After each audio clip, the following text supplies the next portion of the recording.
ناظرین، اگلا پروگرام ہے اسوہ حسنہ۔ آپ کے سامنے نبی کریم صلی اللہ علیہ وسلم کی مبارک زندگی کو پیش کریں گے۔ بسم اللہ الرحمن الرحیم، نحمده ونصلی ونسلم علی رسوله الکریم، اما بعد۔ قال اللہ تبارک وتعالی فی کلامہ المجید، اعوذ باللہ من الشیطان الرجیم، بسم اللہ الرحمن الرحیم، لقد کان لکم فی رسول اللہ اسوۃ حسنہ الی آخر آیہ۔ رب اشرح لی صدری ویسر لی امری واحلل عقدۃ من لسانی یفقہوا قولی۔ اللہم صلی علی محمد وعلی آل سیدنا محمد وبارک وسلم۔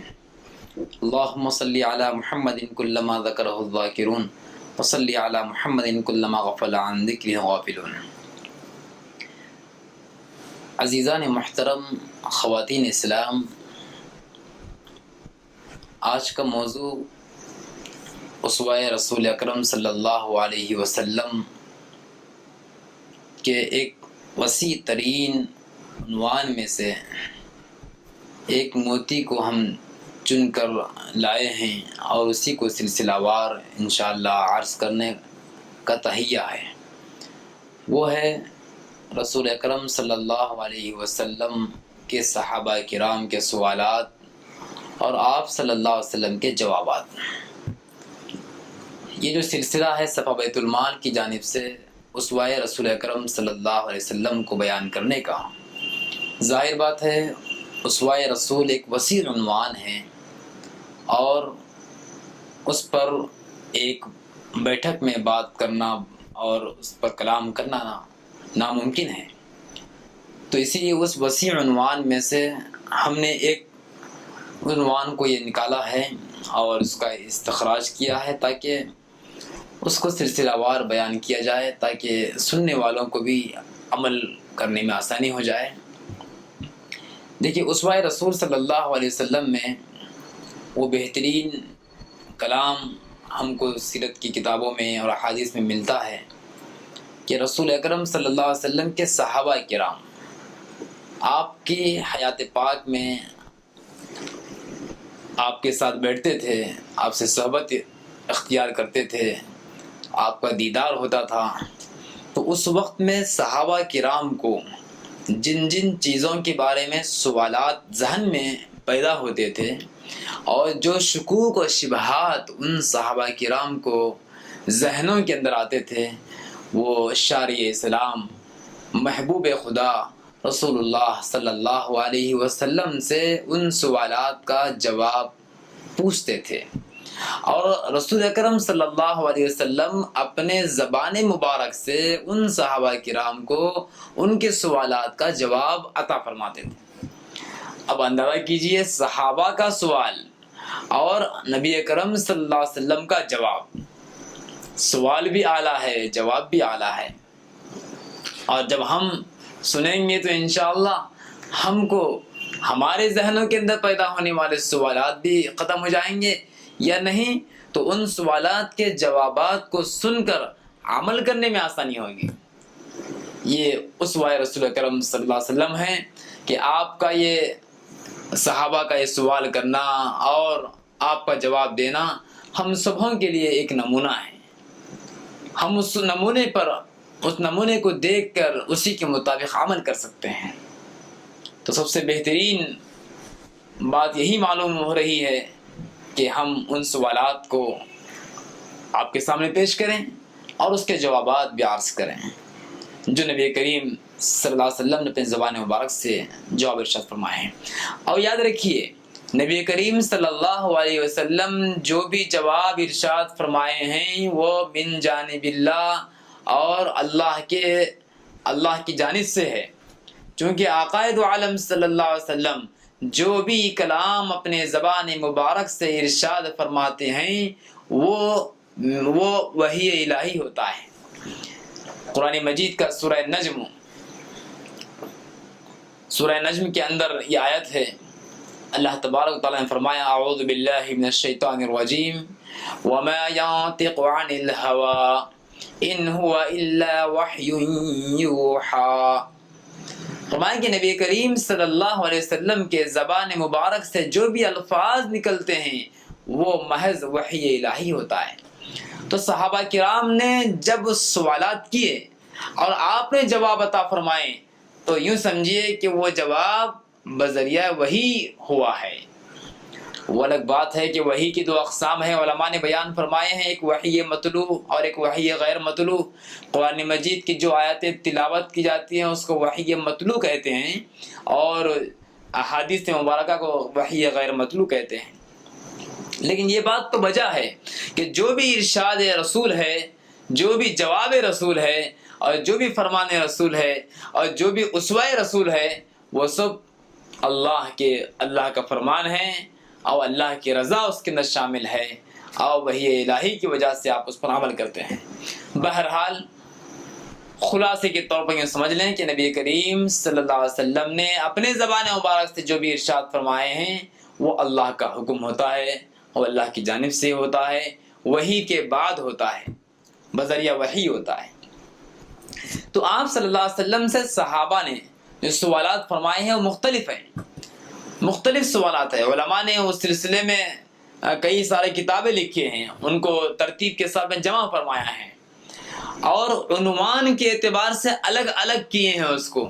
صحابہ نے سوال فرمائے اسلام کے بارے میں، صحابہ نے سوال فرمائے ایمان کے بارے میں، صحابہ نے سوالات فرمائے تجارت کے بارے میں، صحابہ نے سوالات فرمائے علم و ادب و اخلاق کے بارے میں، صحابہ نے سوالات فرمائے نماز کے بارے میں، صحابہ نے سوالات فرمائے روزے کے بارے میں، صحابہ نے سوالات فرمائے قرآن کی تلاوت کے بارے میں، صحابہ نے سوالات فرمائے نکاح اور طلاق کے بارے میں، صحابہ نے سوالات فرمائے آپسی حقوق کے بارے میں، صحابہ نے سوالات فرمائے وراثت کے مسائل کے بارے میں، اور صحابہ نے سوالات فرمائے جنت اور جہنم کے بارے میں، اور صحابہ نے سوالات فرمائے قبر کے عذاب کے بارے میں، اور صحابہ نے سوالات فرمائے اللہ تبارک و تعالیٰ کی قدرت کو سمجھنے کے بارے میں۔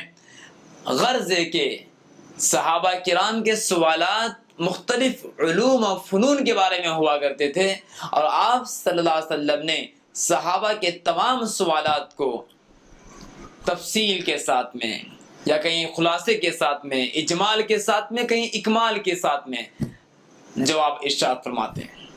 تو آئیے ہم اس سلسلے کو ہم ترتیب کے ساتھ میں بیان کرتے ہیں، اور سب سے پہلے اس وقت میں جو ہم عرض کریں گے صحابہ کرام کے سوالات کے بارے میں، وہ ایمان و اسلام کے بارے میں ہوگا۔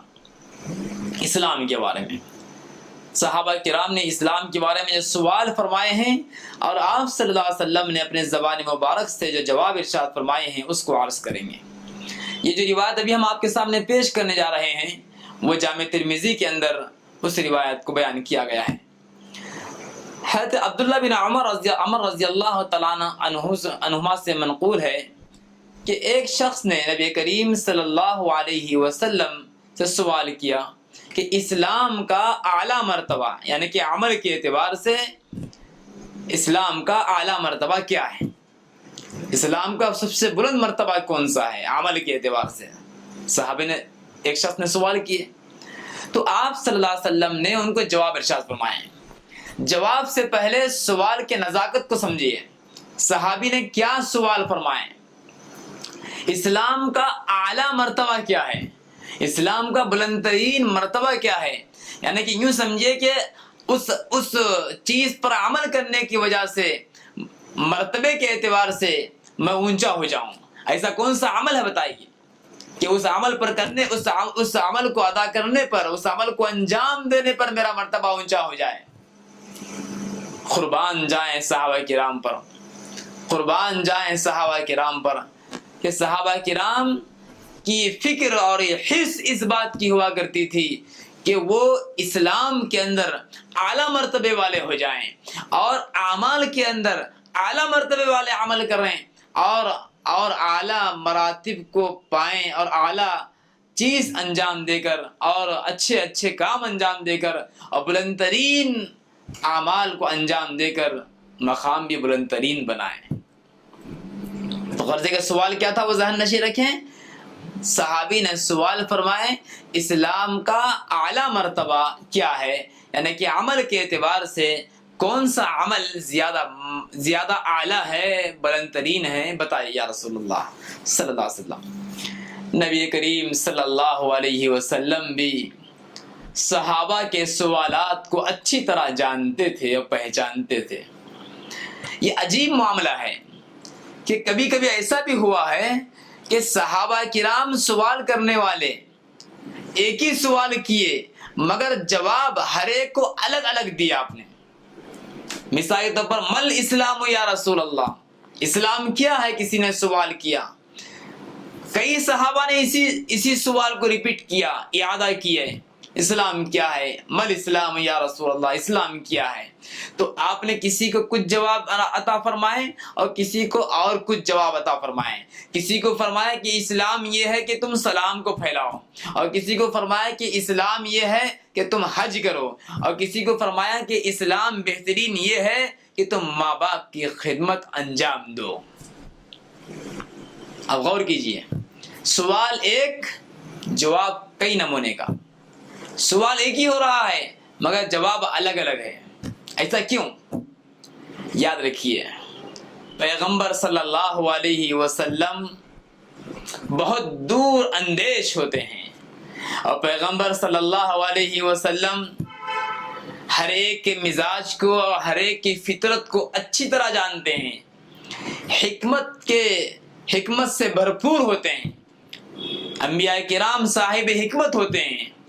اسی لیے قرآن مجید میں جہاں نبی کریم صلی اللہ علیہ وسلم کے اوصاف کو بیان فرمایا ہے، وہیں پر یہ فرمایا کہ وَيُعَلِّمُهُمُ الْكِتَابَ وَالْحِكْمَةَ، کہ نبی کا کام یہ ہوتا ہے کہ وہ لوگوں کو کتاب اللہ کی آیتیں پڑھ پڑھ کر سکھاتے ہیں، سناتے ہیں، اور ان کو کتاب کے احکامات کو سناتے ہیں، سکھاتے ہیں، اور ساتھ ہی ساتھ حکمت کی باتیں بھی ان کو سکھاتے ہیں۔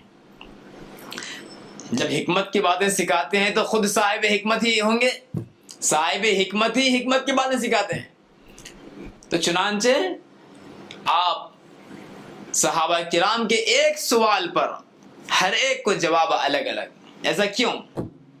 یاد رکھیے مخاطب کے ذہن کو سامنے رکھ کر مخاطب کی رعایت کرتے ہوئے آقا دو عالم صلی اللہ علیہ وسلم جواب عطا فرماتے تھے۔ آنے والا کس چیز کے اندر خامی، آنے والے شخص میں کس چیز کے اندر خامی ہے، اس چیز کو دور کرتے تھے اور اس اعتبار سے آپ جواب عطا فرماتے تھے۔ چنانچہ ابھی جو صحابی سوال کر رہے ہیں ان کو آپ کیا جواب ارشاد فرماتے ہیں، دیکھیے صحابی نے کیا سوال فرمایا ہے وہ ذہن میں رکھیں۔ اسلام کا اعلیٰ مرتبہ کیا ہے، یعنی کہ ایسا کون سا عمل ہے جس پر میں عمل کر کے یا رسول اللہ صلی اللہ علیہ وسلم اعلیٰ مقام پا سکوں۔ تو سب سے پہلے آقا نے جو جواب ارشاد فرمائے وہ فرمایا کہ تم کھانا کھلاؤ، کھانا کھلاؤ، اور دوسری بات آپ ارشاد فرمائے ہر اس شخص کو سلام کرو جس کو تم جانتے ہو یا نہ جانتے ہو۔ دو چیزیں آپ نے ارشاد فرمائے۔ اسلام کا اعلیٰ ترین رتبے کو پانے کا سوال کیا جا رہا ہے تو آقا دو عالم صلی اللہ علیہ وسلم دو چیزیں ارشاد فرماتے ہیں کہ اگر تم اسلام کا اعلیٰ مرتبہ اگر پانا چاہتے ہو تو کھانا کھلاؤ، اور نمبر دو سلام کرنے کا اہتمام کرو۔ کھانا کھلانے کا مطلب کیا ہے؟ محتاج کو، مسکین کو، غریب کو، فقیر کو کھانا کھلانے کا اہتمام کریں۔ جو مال اللہ تبارک و تعالیٰ نے اپنے کو دیا ہے اس مال میں سے کچھ غریبوں کا حصہ نکالیں۔ ایک تو فرض جو زکوٰۃ دینا ہے وہ تو نکالنا ہے ہی، اور دوسرا صدقات نافلہ اور خیرات جتنا ہو سکے اتنا کرتے رہیں۔ ایسا نہ ہو کہ خود جو مال آیا خود کھا رہے ہیں اور دوسروں کی فکر نہیں کرتے، دوسروں کا خیال نہیں کرتے۔ یہ غلط بات ہے، یہ غلط نظریہ ہے۔ ایسا نظریہ انسان کا نہیں ہونا چاہیے۔ جو مال اللہ نے دیا ہے وہ مال ہمارے پاس امانت ہے، اس کو غریبوں میں صدقہ کریں۔ گویا کہ خدمت خلق کے بارے میں آپ نے ارشاد فرمایا کہ تم اپنے اپنے مال میں سے خدمت خلق کیا کرو کہ تنگ دستوں کو اور محتاجوں کو کھانا کھلایا کرو. بہت بڑا عمل ہے، بہت بڑا عمل ہے. محتاجوں کو کھانا کھلانا بہت بڑا عمل ہے. یاد رکھیے، قرآن مجید کی وہ آیت ابھی یاد آئی. قیامت کے دن جب جنتی لوگ جنت میں جائیں گے اور جہنمی لوگ جہنم میں جائیں گے، تو وہاں پر جنتی لوگ کچھ سوال کریں گے. اللہ تعالیٰ سے چاہیں گے کہ اے اللہ، دنیا میں چند لوگ ہمارے ساتھ اٹھتے بیٹھتے تھے، وہ آج یہاں ہمارے ساتھ جنت میں نہیں ہیں، ذرا ان سے ملاقات کرا دیجئے تاکہ ہم کچھ ان سے گفتگو کر لیں. تو اللہ تبارک و تعالیٰ ان کو جنت میں بات کرنے کا موقع عطا فرمائیں گے، اور یہ کہا جائے گا کہ وہ جو تمہارے ساتھ دنیا میں بیٹھا کرتے تھے وہ آج تمہارے ساتھ جنت میں نہیں ہیں، وہ تو جہنم میں جل رہے ہیں. فی جنات یتساءلون عن المجرمین. تو اللہ تبارک و تعالیٰ ان جنتیوں کو، ان جہنمیوں کو آپس میں بات کرنے کا موقع عطا فرمائیں گے. تو جنتی لوگ ان جہنمیوں سے کچھ سوال کریں گے. کیا کیا سوال کریں گے وہ تفصیل عرض کرنے کا یہ موقع نہیں ہے، میں صرف ایک بات لوں گا جو ہمارے عنوان سے منسلک ہے. فی جنات یتساءلون عن المجرمین ما سلککم فی سقر قالوا لم نک من المصلین ولم نک نطعم المسکین. فرمایا کہ جنتی لوگ آپس میں ایک دوسرے سے سوال کریں گے، ان مجرمین سے پوچھیں گے. یتساءلون، مجرمین سے پوچھیں گے. کیا پوچھیں گے؟ ما سلککم فی سقر، کہ تم کو جہنم میں کس چیز نے ڈالا، کون سے عمل نے تم کو جہنم میں ڈال دیا، ایسا کون سا برا کام تم کیا کرتے تھے دنیا میں جس کی وجہ سے تم جہنم میں چلے گئے.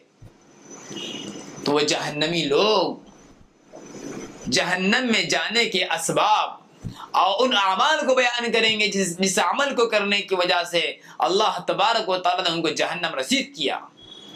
سب سے پہلے بتائیں گے وہ لوگ قالوا لم نک من المصلین، فرمایا کہ ہم نماز پڑھنے والے نہیں تھے. جہنمی لوگ کہیں گے کہ جہنم میں جانے کا پہلا سبب یہ بنا کہ ہم دنیا میں نماز نہیں پڑھتے تھے. وَلَمْ نَكُ نُطْعِمُ الْمِسْكِينَ، اور دوسری بات کہیں گے وہ جہنمی لوگ کہ ہم مسکینوں کو کھانا نہیں کھلاتے. ہمارے پاس سب کچھ تھا، اللہ کا دیا بہت کچھ تھا، مگر ہم اپنے مال میں سے غریبوں کا حصہ نہیں نکالتے تھے اور ان کو کھانا نہیں کھلاتے تھے، اسی لیے ہم کو جہنم میں ڈالا گیا. اس کے علاوہ بہت ساری باتیں، اس کے علاوہ اور بھی کچھ سوالات اور بھی کچھ جوابات دیں گے اور جہنم میں جانے کے اسباب بیان کریں گے. وہ اس وقت میں عرض کرنے کا موقع نہیں ہے. اگر کسی کو دیکھنا ہو تو 29ویں پارے کی تفسیر آپ دیکھ لیں، اس میں آپ کو تفسیر مل جائے گی. غرضے کے عرض کرنے کا مفہوم یہ ہے کہ جہنم میں جانے کے اسباب میں سے ایک سبب یہ بنا کہ وہ غریبوں کو، محتاجوں کو کھانا نہیں کھلاتے. آقا دو عالم صلی اللہ علیہ وسلم نے بھی یہ صحابی کے سوال کے جواب میں یہ ارشاد فرمایا کہ اگر تم چاہتے ہو کہ اسلام کا اعلیٰ مرتبہ پا جاؤ اور عمل کے اعتبار سے بہترین عمل تم کرنے والے بن جاؤ تو سب سے پہلے کھانا کھلاؤ. اپنے ہانڈی میں بنا ہوا سالن اور اپنے بھگونے میں بنا ہوا کھانا، چاول یا روٹی جو کچھ بھی ہوتا ہے اس میں غریب کا حصہ نکالیں. نمبر 1. اور نمبر 2 بات آپ نے ارشاد فرمایا وہ یہ ہے کہ سلام کو خوب پھیلاؤ، سلام کو رواج دو. آقا دو عالم صلی اللہ علیہ وسلم کے اسوہ مبارکہ میں جو اہم ترین عمل اور اہم ترین نمونہ ہم کو ملتا ہے وہ یہی ملتا ہے کہ آپ صلی اللہ علیہ وسلم سلام کرنے میں پہل فرما دیتے. اسی لیے صحابی کو بھی آپ نے یہ ارشاد فرما رہے ہیں، یہ نصیحت فرما رہے ہیں کہ اگر تم اعلیٰ مرتبہ پانا چاہتی ہو تو سلام کرو، چاہے تم جانتے ہو چاہے نہ جانتے ہو. ان تعریف و ان لم تعریف، صحیح بخاری کے اندر روایت موجود ہے کہ تم ہر ایک کو سلام کرو، اگر وہ مسلمان ہے بس کافی ہے، اس کو پہچاننے کی ضرورت نہیں ہے. کہ وہ ہمارے محلے کا ہے، غیر محلے کا ہے، ہمارا بھائی ہے، رشتہ دار ہے، خاندان کا ہے، نہیں ہے، کوئی پرواہ نہیں ہے. بس اتنا ہے کہ اگر وہ مسلمان ہیں بس اس کو سلام کرو، السلام علیکم ورحمۃ اللہ، السلام علیکم ورحمۃ اللہ وبرکاتہ. سلام کرنے کا رواج عام کرنا چاہیے. تو آقا دو عالم صلی اللہ علیہ وسلم نے 2 چیزیں ارشاد فرمائیں، اور اس زمانے میں ان 2 چیزوں پر عمل بہت کم ہوتا جا رہا ہے. ہر انسان کو اپنے پیٹ کی فکر پڑی ہوئی ہے، غریب کا خیال کرنے کی فکر بہت کم ہوتی جا رہی ہے. اللہ ماشاء اللہ بہت سارے لوگ ایسے بھی ہوں گے، لیکن عمومی بات بتائی جا رہی ہے کہ ہر انسان اپنے پیٹ کی فکر میں لگا ہوا ہے، اپنے جیب کی فکر میں لگا ہوا ہے. کیا اچھا ہوگا آقا دو عالم صلی اللہ علیہ وسلم کی اس اسوہ حسنہ پر عمل کیا جائے، اور آپ کے اس ارشاد مبارک پر عمل کیا جائے کہ پہلے غریبوں کا خیال کیا جائے، فقیروں کا خیال کیا جائے. آقا دو عالم صلی اللہ علیہ وسلم کے اسوہ اور آپ کے حالات میں یہ بات ملتی ہے. آپ نے گزشتہ بھی سنا ہوگا کہ آپ اپنے گھر کے اندر کھانے پینے کی کوئی چیز نہیں رکھتے، صرف کھجور اور پانی پر آپ کا گزارا ہو رہا ہے. لیکن انفاق کا یہ عالم ہے کہ آپ کے پاس جب بھی مال آتا ہے اور مال غنیمت آتا ہے، فتوحات آتے ہیں، تو فوراً اس کو تقسیم فرما دیں. تو یہ اسوہ ہے آپ کا، اور اسی اسوے کو اپنانے کی ضرورت ہے کہ ہم بھی غریبوں کا خیال کرتے رہیں اور دوسروں کو کھانا کھلانے کی فکر کرتے رہیں. کھانا کھلانے کا مطلب صرف یہ نہیں کہ جو ہے صرف پکا ہوا کھانا کھلا دیں، مطلب یہ ہے کہ ان کی ضرورت کو پورا کیا جائے اور سلام کا رواج عام کریں. چھوٹے بچوں کو بھی سلام کرنے کی عادت ڈالیں. ایک مرتبہ کا واقعہ ہے، سرکار دو عالم صلی اللہ علیہ وسلم کی محفل میں صحابہ کرام بیٹھے ہوئے تھے. ایک بچہ جو ایک صحابی کے بچے تھے، چھوٹا بچے تھے، وہ بغیر سلام کیے ہوئے آ کے مجلس میں بیٹھ گئے. تو آقا دو عالم صلی اللہ علیہ وسلم کا اسوہ یہ ہے اور آپ کا طریقہ یہ ہے کہ جب بھی کوئی ایسی چیز دیکھتے آپ جو اصلاح کے قابل ہو تو آپ فوراً ارشاد فرماتے یا ہدایت فرماتے. وہ بچے کو آپ نے ارشاد فرمایا کہ دیکھو بیٹا تم باہر جاؤ اور سلام کر کے آؤ. وہ بچے کو باہر بھیجا، وہ بچہ باہر جا کے السلام علیکم ورحمۃ اللہ وبرکاتہ کہہ کے اندر آگے بڑھ گئے. تو معلوم یہ ہوا کہ بچوں کو سلام کرنے کی عادت ڈالنے کی آپ کیسی تربیت فرما دیتے ہیں. اگر کوئی بچہ سلام نہیں کرتے تو آپ مجلس سے اٹھا کے دوبارہ بھیجے یا جاؤ سلام کر کے آؤ، جبکہ بعد میں بول سکتے تھے یا اسی وقت میں آپ بیٹھے بیٹھے بول سکتے تھے، لیکن نہیں، آپ تعمیل کرنے کے لیے اور اس کو جو ہے اس کو اہمیت دینے کے واسطے آپ نے اس طرح فرمایا کہ جاؤ جا کے سلام کر کے آؤ. تو غرض ہے کہ جب یہاں پر صحابی نے سوال کیا کہ اعلیٰ اسلام کیا ہے تو آپ نے جواب ارشاد فرمایا کہ اعلیٰ اسلام یہ ہے، اور اسلام کا اعلیٰ درجہ یہ ہے، اعلیٰ عمل یہ ہے کہ غریبوں کا خیال کیا جائے، محتاجوں کو کھانا کھلایا جائے اور سلام کرنے کی عادت ڈالیں. سلام کرنے میں بعض غلطیاں ہوتے ہیں آج کے زمانے میں. السلام علیکم ایسے الفاظ استعمال کرتے ہیں. الفاظ اچھے استعمال کرنا چاہیے. السلام علیکم ورحمۃ اللہ وبرکاتہ، یہ صحیح الفاظ ہے. ایسے انداز سے یہ الفاظ استعمال کرنا چاہیے. اور اس کے علاوہ جو دوسرے جو الفاظ ہیں، دیکھیے اسلام کا یہ نبی کریم صلی اللہ علیہ وسلم کی تعلیمات میں یہ بات ہم کو ملتی ہے کہ جب سلام کیا جائے تو ایسے انداز سے سلام کریں، السلام علیکم ورحمۃ اللہ. اس کے علاوہ جو الفاظ ہیں اس کو آقا نے پسند نہیں فرمایا. اور یہ جو سلام کے جو الفاظ ہیں اس کے اندر جامعیت ہے. ہر انسان کو سلامتی چاہیے، اور ہر انسان کو اللہ کی رحمت چاہیے، اور ہر انسان کو برکت چاہیے. یہ تینوں چیزیں سلامتی، رحمت اور برکت سلام کے اندر موجود ہے. لہذا ان 2 چیزوں پر عمل کرنا چاہیے. آقا دو عالم صلی اللہ علیہ وسلم کا یہ اسوہ ہے، آپ کا طریقہ بھی ہے اور آپ کا فرمان بھی ہے کہ محتاجوں کو کھانا کھلایا جائے اور سلام کو عام کیا جائے. تو یہ تھی تفصیل جو ایک صحابی کا سوال تھا اور آپ کا جواب تھا. سوال یہ تھا کہ اسلام کا اعلیٰ مرتبہ کیا ہے، تو آپ نے جواب ارشاد فرمایا اسلام کا اعلیٰ مرتبہ یہ ہے، بہترین عمل یہ ہے کہ کھانا کھلائیں محتاجوں کو اور سلام کرنے کا رواج عام کریں. اللہ تعالیٰ سے دعا ہے ہم سب کو عمل نصیب فرمائے. یا وجیہتی والكرم.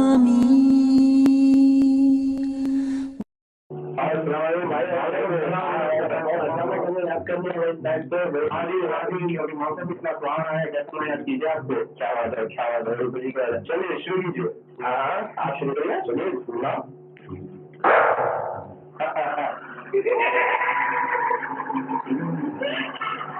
بہت بڑھیا بن رہا ہے. بہت خوب.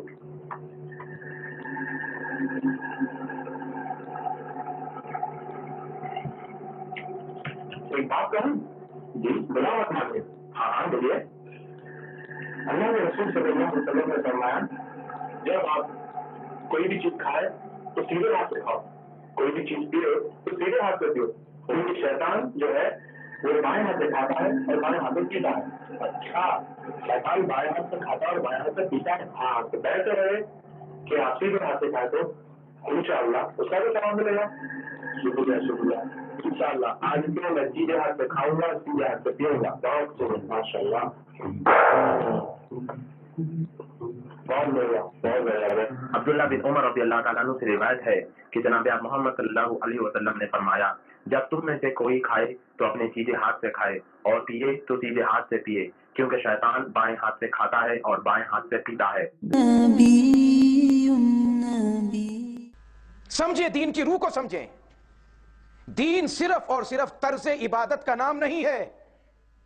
آج ہم نے تمام کا تمام دین طرز عبادات میں رکھ چھوڑا ہے. 4 گھنٹے بیٹھ کے بحثیں کی جا رہی ہیں اس بات کے اوپر کہ نماز میں ہاتھ باندھیں گے کہاں پہ, کھولیں گے کہاں پہ. ارے باندھنے کھولنے کو چھوڑو, پہلے مسجد میں تو آؤ, اس رب کے دربار میں کھڑے ہو کر کہو تو صحیح اللہ اکبر. اس اللہ اکبر کے مفہوم کو دل میں جماؤ کہ تو سب سے بڑا ہے. فیصلہ بعد میں کریں گے کہ ہاتھوں کو یہاں باندھنے کے یہاں پہ باندھنا ہے. پہلے آؤ تو صحیح. بحث بحث برائے بحث, بحث برائے بحث.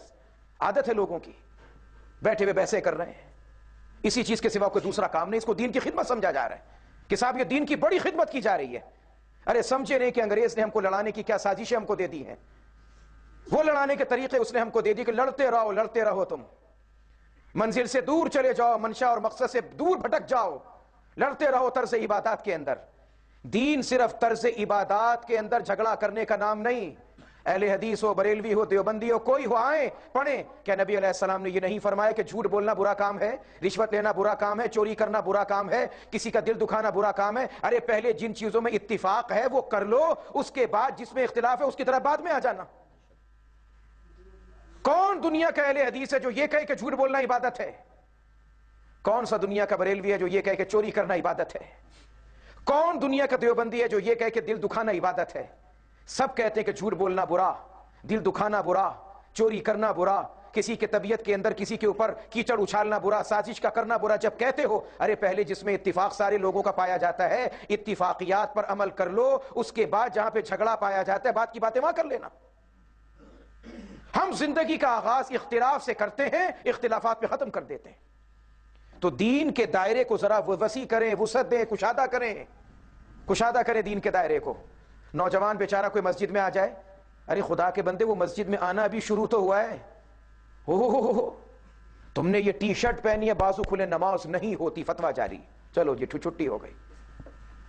تم نے پینٹ پہنی ہے, نماز نہیں ہوتی, دوسرا فتویٰ جاری. چلیں بہرحال وہ فتووں کو برداشت کرتے کرتے اسے اللہ نے توفیق دی.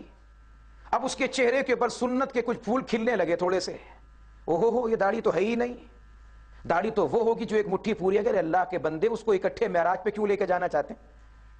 ایک دم معراج کروا دیں, اس کو سدرۃ المنتہا کی سیر کروا دیں. پہلے اس کو مکے سے مسجد اقصی تک سفر اسرا تو طے کرنے دیں, معراج تو بعد میں ہے نا. ہم ایک دم اس نے جس پہلی سیڑھی پر قدم رکھا, بھائی 2 3 4 درجہ بدرجہ اوپر چڑھے گا نا. ہم نے کہا کہ بھائی تم نے آج پہلی سیڑھی پر قدم رکھے, سیدھے مینار پاکستان پہ جاؤ, پھر سمجھے کہ تم کو چڑھنا آتا ہے. ایسے کبھی نہیں ہوا کرتا. کچے توے پر روٹی پکائیں گے, توا بھی خراب ہو جائے گا, روٹی بھی خراب ہو جائے گی. جو ماہر پکانے والا توے کی روٹی کوئی عورت یا مرد ہوتا ہے, پہلے توے کو تپاتا ہے. جب توا تپ جائے, اچھی طریقے سے گرم ہو جائے, پھر پتلے آٹے کی روٹی بھی اگر اس پر ڈالی جائے تو کھانے کے قابل بن جاتی ہے.